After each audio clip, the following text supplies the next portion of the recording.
So that was a pretty cool story about Mora, huh? She created that app through my class in social studies last year. Like I said, she's a current 8th grader right now. So super proud of her. She just had this idea and she went with it.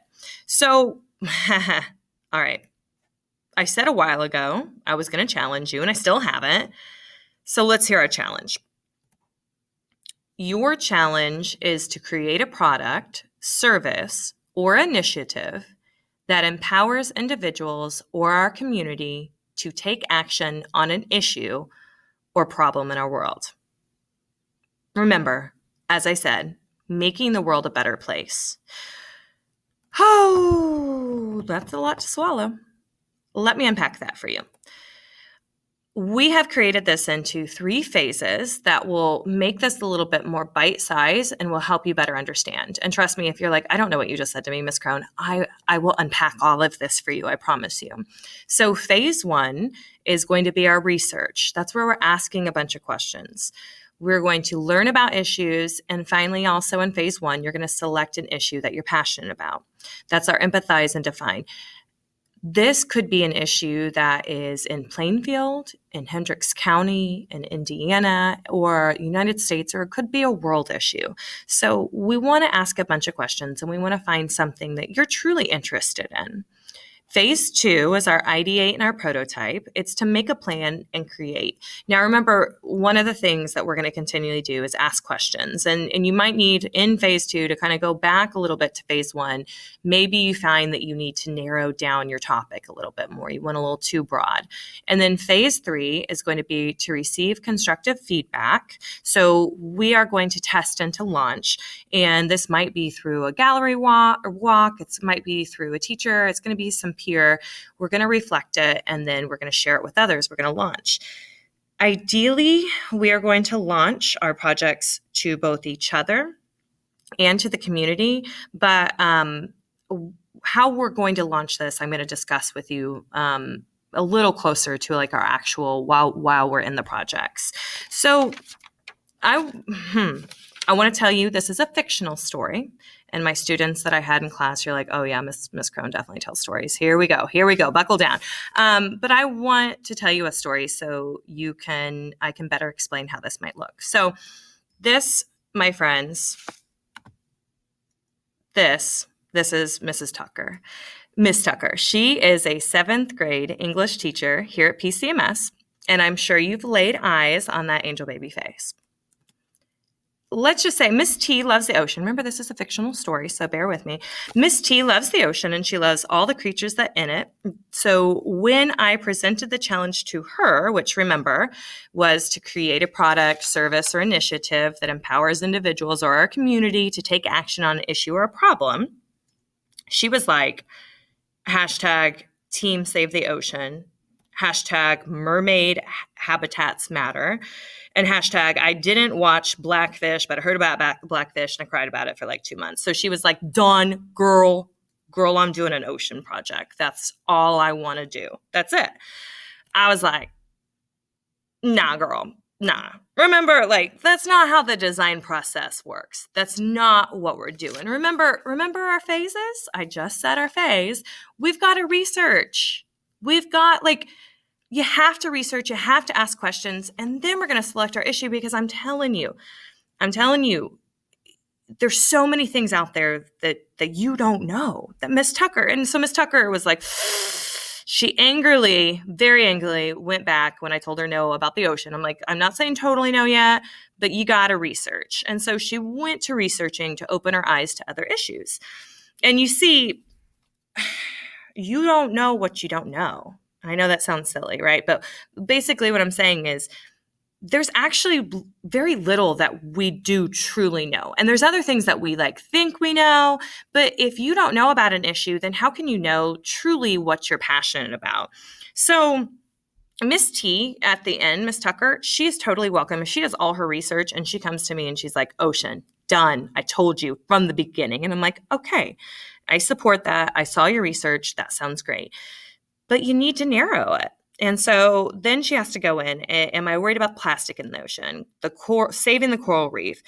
Or once again, as she's doing research, she might find an issue that piques her interest that has nothing to do with the ocean at all. Remember Chandelier Dude? Remember that dude?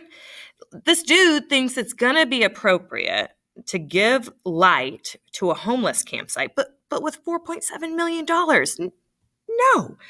Like, I think he had good intentions, but Chandelier Dude seriously missed the mark. And we're not going to be Chandelier Dude. We're not going to miss this mark.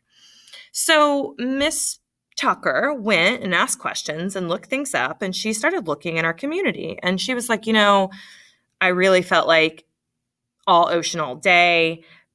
But then she found Sheltering Wings, and Miss Tucker is in charge of this girls group called Chats and Crafts. And so this focuses on women and children. It's an organization here in Hendricks County.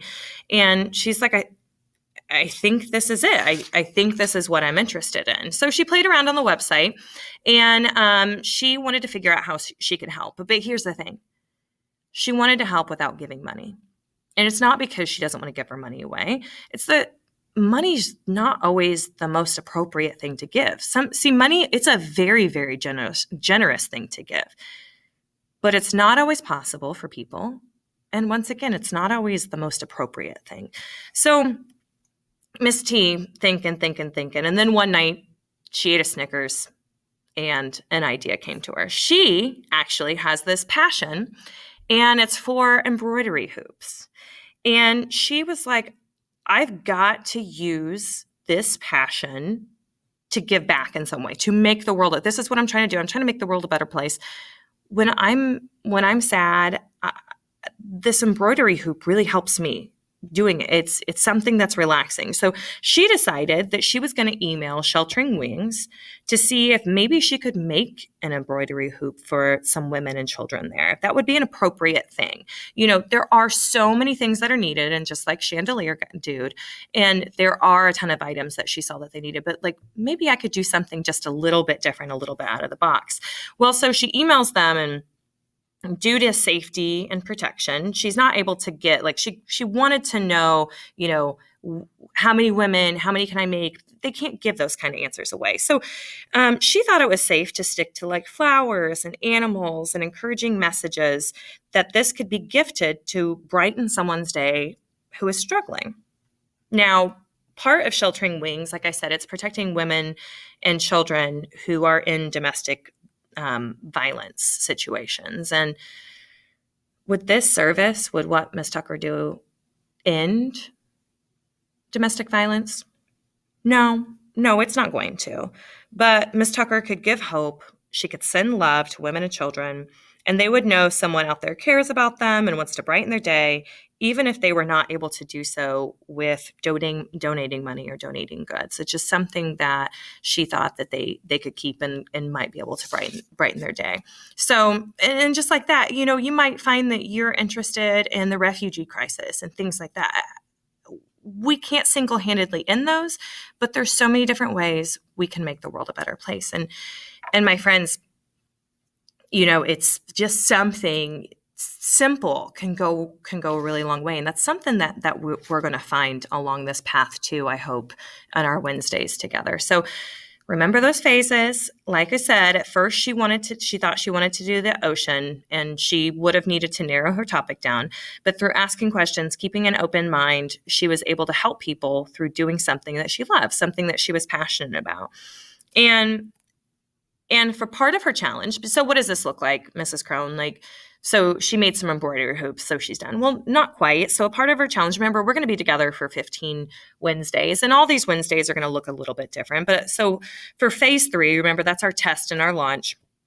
She decided to make, fictional story once again, she decided to make 3 hoops to donate to Sheltering Wings. And remember, she contacted them first. She asked, she wasn't Chandelier Dude, is this something that's appropriate? She made an Instructable, which is that dancing robot there. You can do this Instructable that you can do videos, she can do step-by-step instruction. And so she decided, if anybody else wanted to try this out and wanted to make a hoop for somebody just to make the world a little bit of a better place, then they could learn to do so through her Instructable. And then on a couple of the Wednesdays as well, she decided to create a Canva that is all about Sheltering Wings, and maybe Miss Tucker takes that Canva, has this graphic design, shares what Sheltering Wings needs, and she might have a QR code in the corner that takes you to the Instructable that she made on how to make a hoop if someone else wanted to do that for maybe a different organization, or that was something that they wanted to create to make the world a little bit of a better place. And maybe even another QR code that takes someone to Sheltering Wings so they can also find out the contact information. So those were just two examples. There are so many things. I mean, literally, it's the world. There's so many issues and problems, unfortunately, in the world.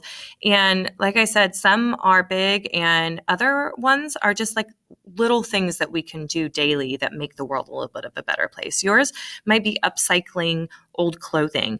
Yours might deal with art. Yours might deal with recycling. And this could be a great platform for you to start a recycling initiative to convince people in Plainfield or convince our school about the importance of recycling.